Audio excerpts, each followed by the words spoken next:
Romanos, capítulo 7, dos versículos 13 ao 25. Obrigado, Thalita. Deixou aqui no jeito. Muito bem. Romanos 7, de 13 a 25.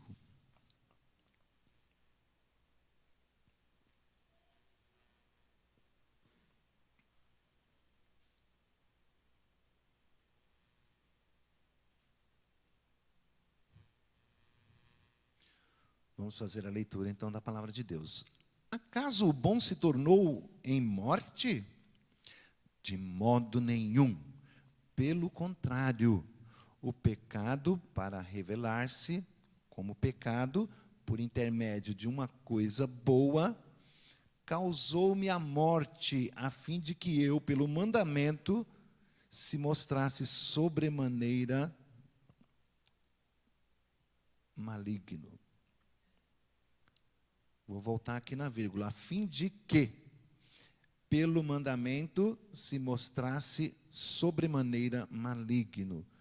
Porque bem sabemos que a lei é espiritual, e eu, todavia, sou carnal, vendido à escravidão do pecado. Porque nem mesmo compreendo o meu próprio modo de agir, pois não faço o que prefiro, e sim o que detesto. Ora, se faço o que não quero, consinto com a lei, que é boa. Neste caso, quem faz isto já não sou eu, mas o pecado que habita em mim. Porque eu sei que em mim, isto é, na minha carne, não habita bem nenhum, pois o querer o bem está em mim, não, porém, o efetuá-lo. Porque não faço o bem que prefiro, mas o mal que não quero, esse faço. Mas, se eu faço o que não quero, já não sou eu quem o faz, e sim o pecado que habita em mim. Então, ao querer fazer o bem, encontro a lei de que o mal reside em mim. Porque no tocante ao homem interior, tenho prazer na lei de Deus, mas vejo nos meus membros outra lei, guerreando contra a lei da minha mente. Me faz prisioneiro da lei do pecado que está nos meus membros. Desventurado homem que sou, quem me livrará do corpo desta morte? Graças a Deus por Cristo, por Jesus Cristo nosso Senhor. De maneira que eu, de mim mesmo, com a mente, sou escravo da lei de Deus, mas segundo a carne, da lei do pecado. Vamos orar? Senhor Deus, a Tua palavra foi lida, Senhor. E mais uma vez, carecemos muitíssimo do poder do Teu Espírito Santo, tanto para transmitir, quanto para ouvir. Capacita-nos nesta hora, para o louvor da Tua glória, para a conversão, para a compreensão da expressão da Tua vontade na Tua palavra. Rogamos por graça e misericórdia no nome de Jesus. Amém. Muito bem, queridos, estamos aqui neste capítulo 7. O tema, até o final do capítulo 8, é santificação. E aqui no capítulo 7, o apóstolo Paulo está tratando sobre santificação, falando a respeito do significado da lei nas nossas vidas. Na semana passada nós vimos que o significado da lei revela o pecado. A lei revela o pecado. A lei dá ocasião ao pecado para despertar o pecado, instiga. A lei revive o pecado e com o pecado a morte.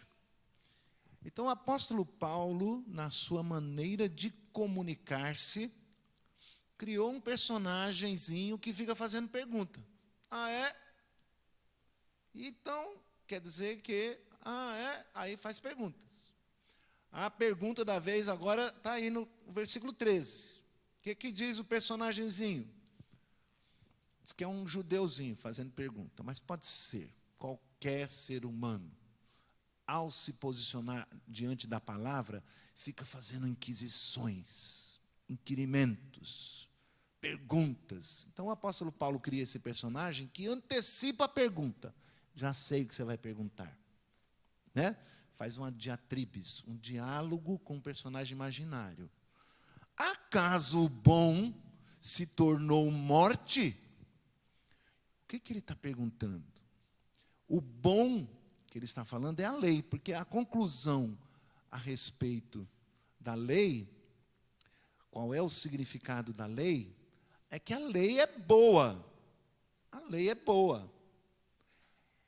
Mas aí ele está dizendo, mas o que é bom, o que ele está falando a respeito da lei? O que é bom, a lei de Deus, se tornou em morte. Aí o apóstolo Paulo vai explicar isto. É esse trecho que nós lemos. Para explicar isto, ele vem trazer outra figura, outro personagem. Não pense você, não leia esse texto na primeira pessoa, se colocando ali no lugar, você que já é crente convertido. Assim, ó, o mal me domina, o mal habita em mim, eu não posso fazer o bem, o pecado me domina. Não é para nós crentes, não. O que ele criou aqui? Um personagem que está, por assim dizer, pronto para a conversão. Um personagem que reconhece a lei de Deus. Ele vai explicar. Não é que a lei é má, mas nós, tomados, contaminados pelo pecado, e vamos dizer assim, a um passo da conversão, porque ele está reconhecendo aqui uma série de coisas, está fazendo uma confissão, ele está trazendo exemplos de como o pecado é que é mau e faz uso indevido da lei para poder se justificar e nos condenar à morte. Mas quem nos leva à morte é a lei ou o pecado? O pecado. Mas o pecado faz uso da lei para nos condenar. Ele é o culpado. Para ilustrar isso, eu vou falar a respeito de uma pessoa que eu conheci há uns anos atrás e que ela me saiu com uma frase que me deixou... Que isso, rapaz? Ele disse assim, não sou eu que mato, porque a profissão dele permitia, né? Parece que ele tinha prazer nisso, e dizia com certo orgulho, não sou eu que mato, eu só puxo o gatilho, quem mata é Deus. Está certo isso? Sob um aspecto, quem dá a vida, quem tira a vida é o Senhor, né? Enfim, pode ter a sua razão, mas a gente lê claramente nesse posicionamento alguém que conhece a lei de Deus, que diz o quê? Não matarás. Percebendo a legitimidade, a bondade da lei, para se esquivar da culpa, ele joga a culpa em Deus. Não sou eu que mato, eu só puxo o gatilho. Ora, é Deus que mata. Então Deus é que é culpado e que é mau. Né? Então veja, ele coloca um princípio bastante perigoso. Né?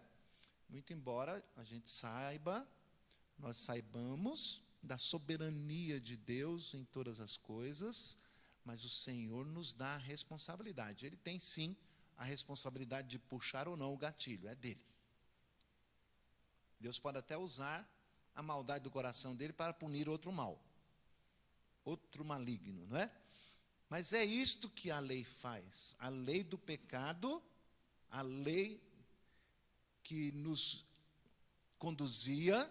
Então, Paulo está falando aqui na primeira pessoa e no presente, como se isso estivesse acontecendo, para trazer o judeu e até mesmo aqueles que não são judeus, os gentios, para a conscientização de que a lei é boa, mas o pecado que habita em nós é que nos leva à morte. O pecado em si mesmo é nada, mas o nosso erro, nós cometendo o pecado, é que somos punidos, é que morremos. Né? Então vejam, ele cria esse personagem, e o personagem vai dizer, ele está dizendo aqui no texto, tudo como se fosse no presente. Eu faço, eu tento, eu quero, mas não consigo, etc. e tal. Mas é ele fazendo o recurso da linguagem do personagem. Paulo está dizendo isso, mas não é ele mesmo. É como se fosse ele mesmo antes da conversão. Se você quiser, então, assumir a primeira pessoa dessa leitura, pode. Mas antes da conversão.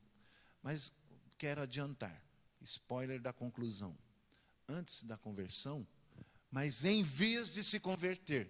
Porque somente alguém cheio do Espírito Santo pode reconhecer essas coisas. E então, se converter e passar a ter uma vida de santidade. Vamos então ao texto? Ele vai nos apresentar 7 exemplos, ou 7 confissões deste personagem, que admite a dificuldade da lei, né? Mas há uma lei que governa ou impera sobre a humanidade, que o faz pecar para a morte. Vamos então aos exemplos que o apóstolo Paulo está colocando. O tema da mensagem é para que nós tenhamos em mente sempre a conclusão. A lei do Senhor é vida, não morte. E o pecado é morte. Com isso em mente é que a gente vai observar cada argumento dele. Ele está dizendo alguém como era antes de se converter. Então, o primeiro exemplo, a primeira confissão que ele vai trazer, porque bem sabemos que a lei é espiritual. É um reconhecimento, a lei é espiritual. O bem espiritual, o afastamento, a morte é algo espiritual ainda, porque nos separa de Deus. Todavia, eu sou carnal. Olha aí a confissão. Ele está dizendo assim, a lei é espiritual, mas eu sou carnal. Por que carnal? Estou preso à natureza pecaminosa. A carne aqui é a natureza pecaminosa. Por isso que ele segue dizendo, vendido à escravidão do pecado. Quando é que você foi vendido à escravidão do pecado? Lá em Adão. Ele foi comprado pelo engano, pela mentira. Foi dada uma promessa. Né? Não é assim que você diz, quando a pessoa trai a confiança? Se vendeu àquela ideia, se vendeu a fulano. O Senhor deu a ele uma promessa e uma ordem. E ele se vende a outra. É como dizer o seguinte, a palavra de Deus é o caminho, a verdade e a vida. Aí uma outra voz, uma outra música soa suave aos ouvidos e mexe com um engano, fazendo uma promessa falsa. Não é bem assim. Não é bem assim. Existe outra maneira de pensar. E de forma sedutora, o comprou, o trouxe, o arrastou para o pecado. Então, olha esta confissão do estado em que se encontra a humanidade, vendidos à escravidão do pecado, vendidos em Adão.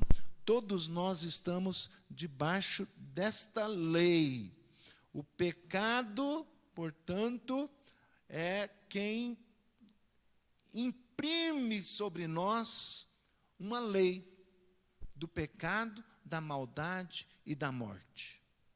É a desobediência, o afastamento, a morte espiritual. Portanto, a lei é boa e o pecado é que é mau. Acaso o bom se tornou em morte? A palavra diz que o bom, que é a lei, está perguntando, se tornou em morte? Claro que não. O pecado é quem conduz à morte. Fazer o bem aqui significa obedecer à lei. Como nós não conseguimos, nós então vamos para a morte por pecar. E não porque a lei está posta e estabelecida pelo próprio Deus. Não conseguimos fazer bem espiritual nenhum. Então, este é o primeiro exemplo, é a confissão que esse personagem traz. Somos nós, escravos do pecado, vendidos para servirmos ao pecado. O segundo exemplo, ou a segunda confissão do personagem, é que não consegue, ou não conseguia antes, por ser escravo do pecado, obedecer a Deus, porque nem mesmo compreendo o meu próprio modo de agir. Pessoa que tem um conflito interior. Tá bom, não quero servir a Deus. Tá bom, não quero andar neste caminho. Eu posso fazer o bem sem depender dessa religiosidade. Pessoal, aí vai. Aí ela ajuda o pobre, ela é compreensiva, ela abraça as ideias, as ideologias, e tudo parece que fica lindo, né? Parece que ela está mais diante de Deus. A sua consciência sabe. Ela está diante de Deus e não tem como se esconder. Se eu subir ao céu, lá estás. Se eu descer ao mais profundo abismo, lá estás também. Então, nem mesmo eu compreendo. Eu quero fazer o bem, mas eu sinto que não consigo. Algo me acusa a mente. Falta algo, eu não consigo, eu não dou conta. E quando eu quero fazer o bem, na verdade eu estou fazendo algo em prol de mim mesmo. É porque eu me amo. Então, quando eu ajudo, é para que eu seja fotografado ajudando. Então, nem eu mesmo compreendo o próprio modo de agir, pois não faço o que prefiro, e sim o que detesto. A tendência, a escravidão, a rotina. Então, ele está admitindo com isso, que se ele não consegue fazer o que é bom, fazer o que é bem, e este fazer o que é bem é diante de Deus, o cumprimento da lei. Eu não mato, mas eu odeio. Eu não tenho como resistir, eu não tenho como evitar. Eu sei que eu não devo, eu sei que eu não posso. Estou pegando só o exemplo de matar, de morrer, né? Mas o Senhor Jesus fala de adultério, por exemplo. Os fariseus, para quem provavelmente o apóstolo Paulo está dirigindo como público-alvo aqui, são judeus, judaizantes, que se acham muito santos. Ele está dizendo, você não consegue cumprir a lei. E você tapa buracos, como que massageando seu ego e sua consciência. Mas você sabe que não consegue. Faço o que não quero. Se você faz o que não quer, você consente que a lei é boa. É como o exemplo que eu trouxe do moço. Ele sabe que não pode matar, mas mata. E aí joga a culpa para Deus, porque sabe que a lei é boa e não consente com isso. Assim estamos nós, em relação a qualquer outro pecado. Eu sei que não devo mentir, levantar falso testemunho, mas vez por outra, fala a verdade. Não minta. Você se pega mentindo, não é? sabe que não deve adulterar. Aí foge, evita, mas no seu pensamento há malignidade, adultera. Aí deixa a mente viajar. E aí, quando você vê, você fala, como é que pode? Né? Foi assim. O que o apóstolo Paulo não está defendendo aqui, que nós... até mesmo o apóstolo Paulo disse que é assim, então eu posso ficar tranquilo e pecar à vontade. Ele está dizendo que é assim a natureza humana, que é assim antes da conversão. Não consegue obedecer à lei de Deus, mas quando eu trago ela à memória, deixa eu tentar ajudar mais uma vez. Alguém diz que não existe ateu. Por quê? Mas eu conheço um, você não conhece um? Aí o outro diz, eu conheço também. Tem sim, tem ateu. Por que se faz essa afirmação, não há ateu? Porque para afirmar não há Deus, eu preciso de um referencial para dizer que não há.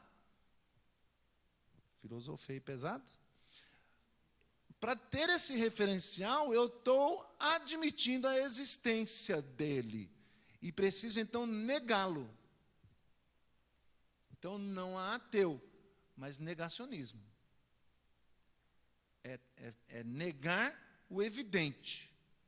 Eu preciso deste referencial de Deus e tentar escondê-lo. É o que acontece com a lei. Eu estou agindo e percebendo que a lei de Deus é boa, todavia eu não consigo obedecê-la. Nem mesmo eu compreendo. Pois não faço o que prefiro, mas o que detesto. E se faço o que não quero, eu tenho um referencial do que é certo. Eu estou fazendo algo que eu não quero. Eu estou consentindo, então, que a lei é boa. Então, terceiro lugar, terceiro exemplo, vem agora o pecado dominando as pessoas, dominando o mundo. O pecado é quem impõe-se uma lei forçando que nós hajamos segundo a sua vontade que está imperando. Neste caso, versículo 17. Quem faz isso já não sou eu, mas o pecado que habita em mim. Porque eu sei que em mim, isto é, na minha carne, não habita bem nenhum. Pois o querer, o bem, está em mim, não porém o efetuá-lo. O que ele está falando aqui com esse trocadilho? Trocando em miúdos. Ele quer fazer o bem, mas não tem capacidade nenhuma para fazê-lo. Então, ele diz que o pecado habita em mim é quem faz este erro. Não quer dizer com isto, ele não está dizendo que nós somos hospedeiros de um hóspede, uma entidade que age além da nossa vontade. Não. Ele está dizendo com isso que é a tendência natural. O pecado que habita em mim é aquilo que eu herdei, que eu fui contaminado. E que sou pecador, ele age na minha vida, mesmo quando eu não queria. Vamos colocar aqui no passado, ô crente. Agora não. Ele está trazendo aqui a personagem de como era antes, né? Então, o pecado é quem dominava, pois o querer o bem estava em mim, colocando no passado. Mas não o efetuá-lo. Com isto, ele está outra vez, é o nosso tema central que vai repetindo, em cada ideia que ele apresenta. A lei do Senhor é boa, é vida. A lei do Senhor nos conduz para a vida, e a lei do pecado para a morte. Então, ele dominava a minha vida, o meu ser, as minhas atitudes. Agora, quarto exemplo, ele coloca agora o que eu preferia, mas não fazia. Porque não faço o que prefiro, mas o mal que eu não quero, esse faço. tem uma distância, né? Uma distância entre o que eu prefiro e o que eu faço. Sabendo que a lei é boa, prefiro segui-la, mas não faço. Eu tenho boas intenções com isto, e o inferno está cheio de boas intenções.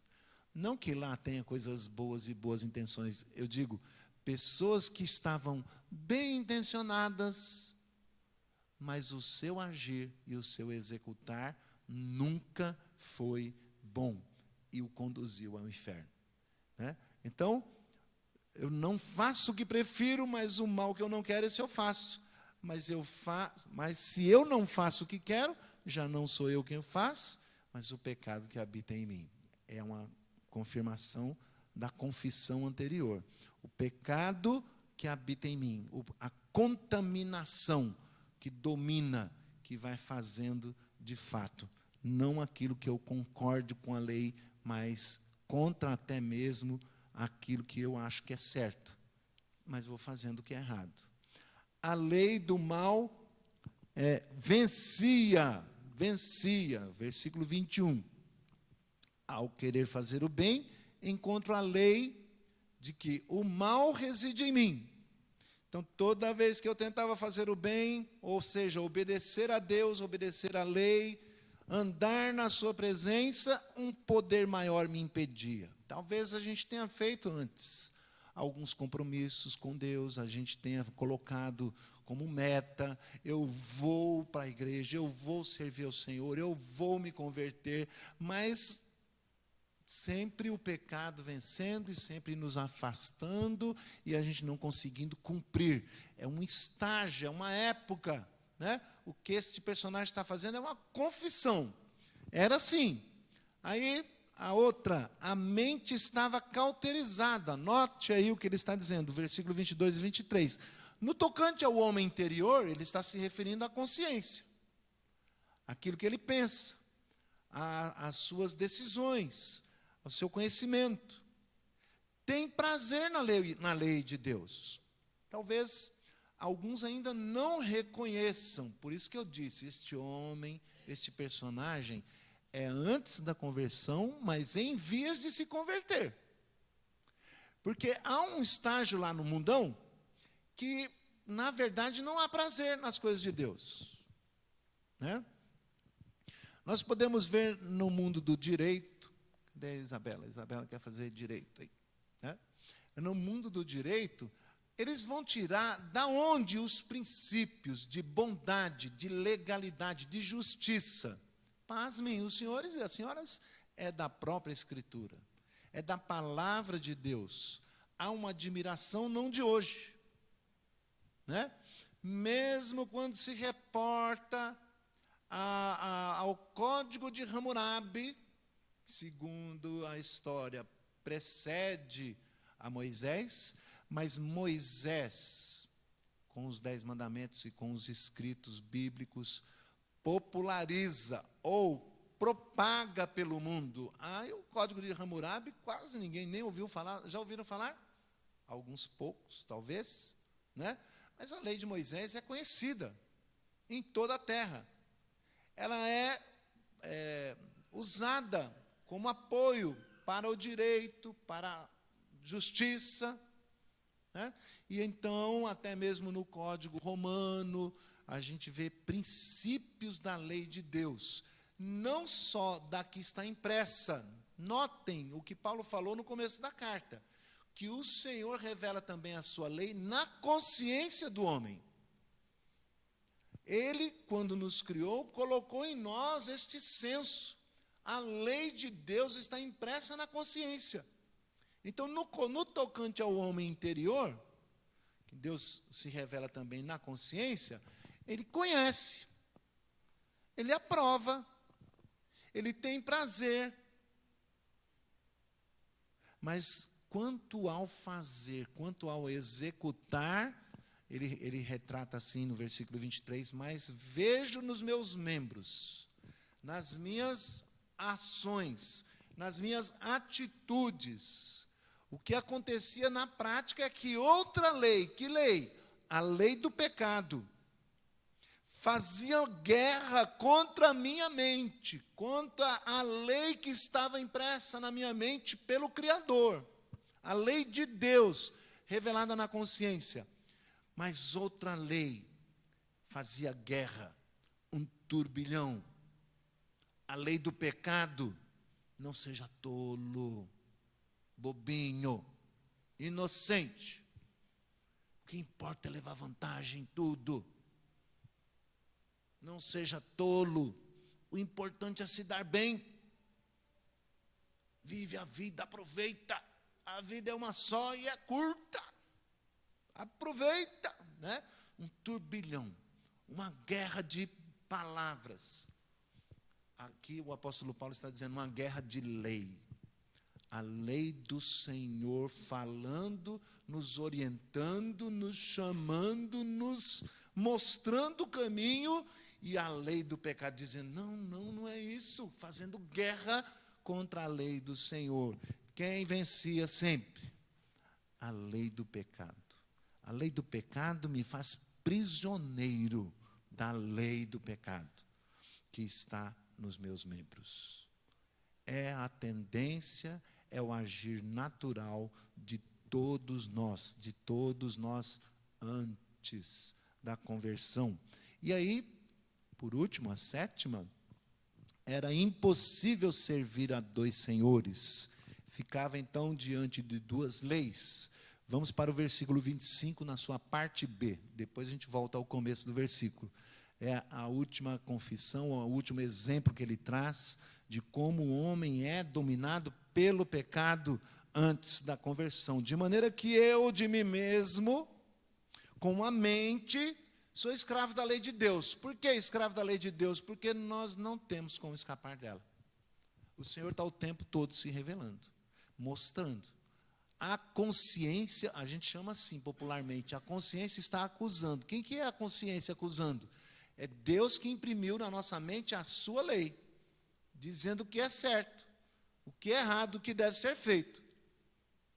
E a lei do pecado, segundo a carne, agindo na nossa natureza pecaminosa, naquilo que herdamos, naquilo do que já somos escravos, entra então num estado de angústia. Ninguém pode servir a dois senhores. Não dá para ficar com um pé lá e outro cá. Vai puxando, o negócio não vai dar certo. Né? E isto na mente, no coração, no meu eu interior, vai criando um estado de angústia, de agonia. Já não sei mais o que sou, ou quem sou, ou o que devo fazer.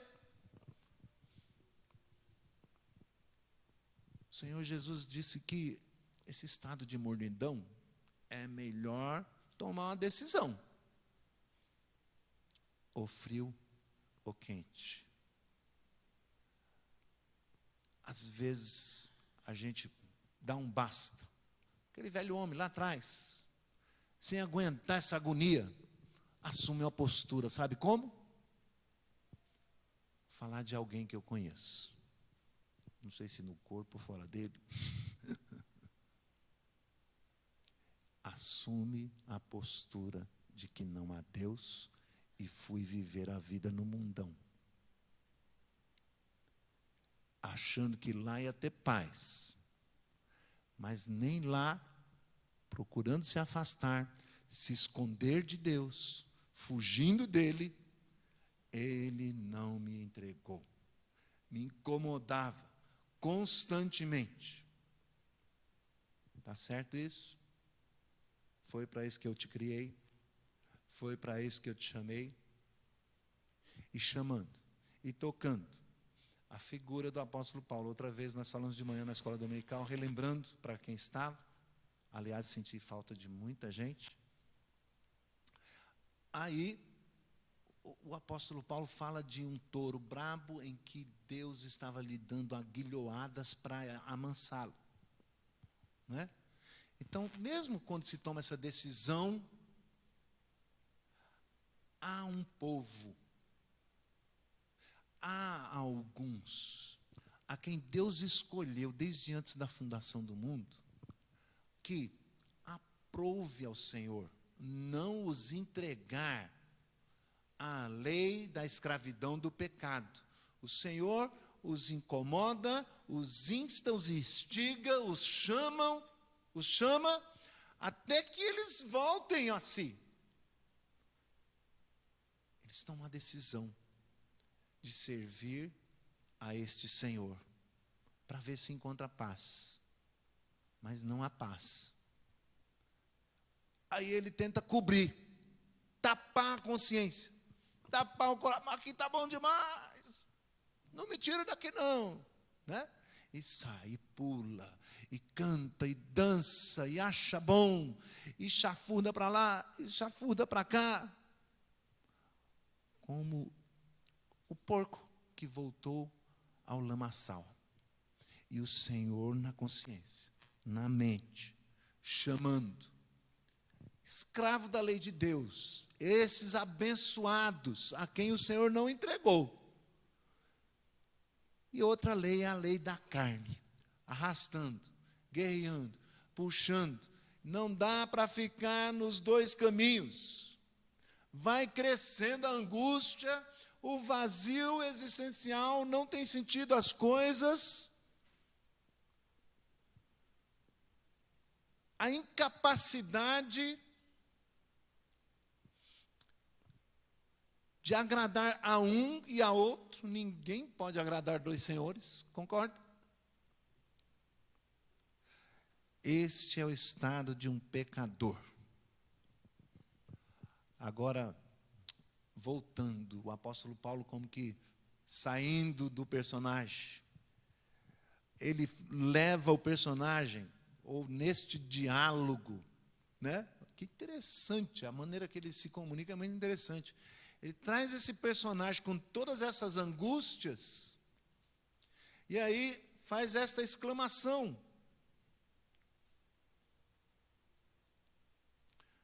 Eu acho que eu fui à conclusão um pouco antes, espera aí. Ele faz essa exclamação, voltando então ao versículo 25, a parte A do versículo.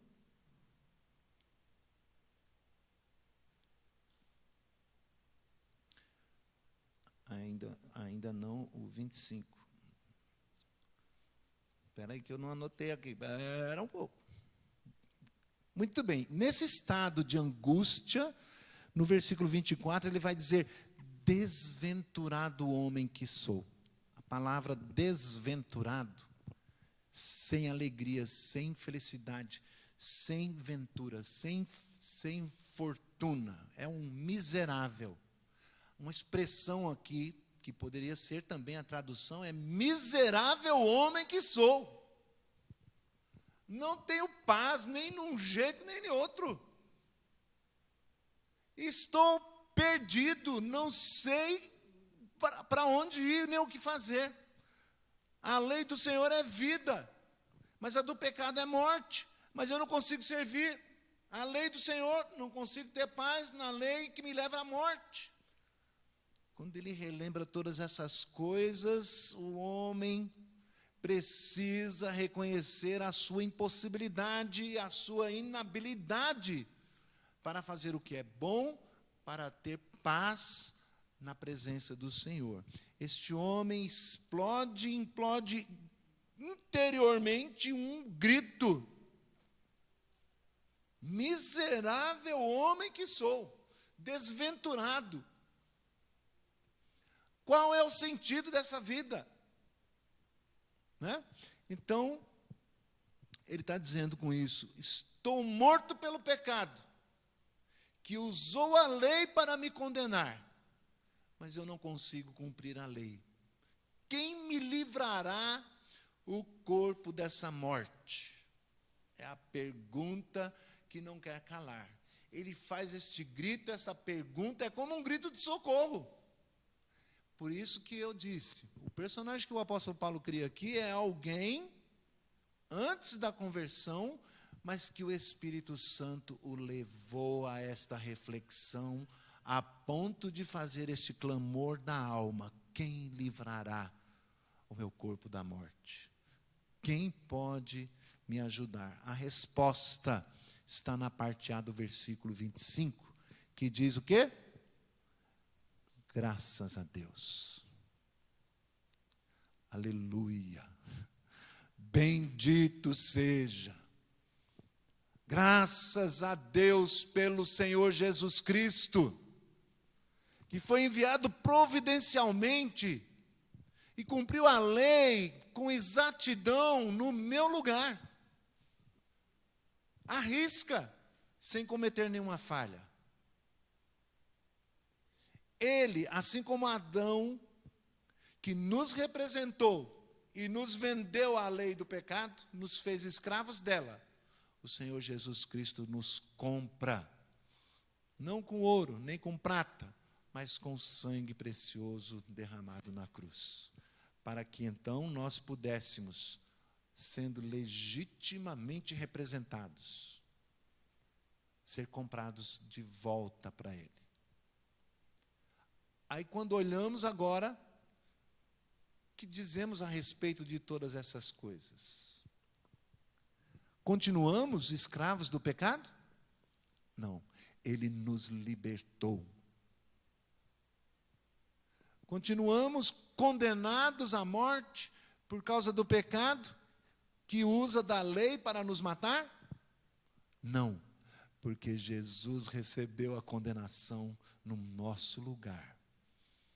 E assim nós temos paz com Deus, paz na consciência. É como a água fervendo na panela, você vem e coloca a água ali que a fervura baixa. Essa angústia do desventurado, do miserável, essa angústia de morte, vendo a sua iminência, o julgamento, terminam e podemos descansar. Paz com Deus e paz interior, porque o Senhor Jesus tomou o nosso lugar. Meus amados irmãos, o que devemos fazer? Isso é um relato de alguém que reconhece que precisa de Deus, mas não consegue. É um relato de alguém que em dado momento tem que reconhecer, tem que se achegar ao Senhor. Senhor, eu me arrependo das minhas decisões, das minhas atitudes. Senhor, eu estou cansado e sobrecarregado de querer fazer do meu jeito. Eu fiz tudo errado, dei muitas cabeçadas. Senhor, faz agora a tua obra na minha vida. Esse deve ser a nossa atitude, que acho que alguns de nós já tomou, outros ainda não. Às vezes frequentar a igreja não quer dizer muita coisa em relação à conversão. Há de se dizer isto: Senhor, toma a direção da minha vida. Oh meu Deus, como eu fiz bobagem, como eu andei longe do Senhor. Toma a direção, eu estou cansado, eu me rendo. Faça-se conforme o teu querer. Salva-me, Senhor. Oração de Pedro. Salva-me da morte, da angústia do inferno, da angústia da falta, da ausência de paz. Salva-me, Senhor. Me curvo diante do teu senhorio e quero fazer o teu querer. E me rendo, me prostro, e te louvo e te bendigo, te agradeço pelo que o Senhor já fez e ainda fará. Irmãos queridos, vamos consagrar nossa vida ao Senhor. Fiz uma sugestão de aplicação, mas eu sei que o Espírito Santo vai falando conosco.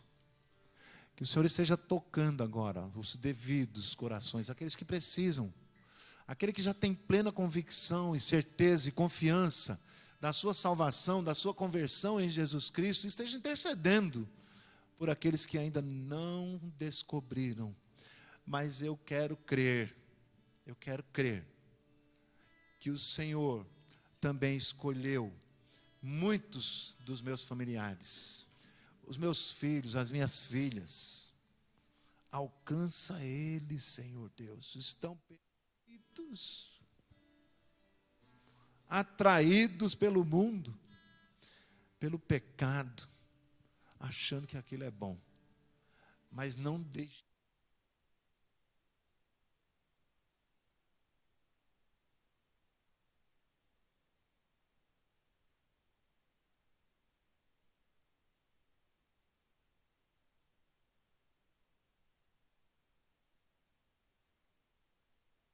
Irmãos, de oração silenciosa, tanto de consagração, de oferecer a própria vida ao Senhor, como também de intercessão pelos nossos filhos, nossas filhas, pelos nossos amados.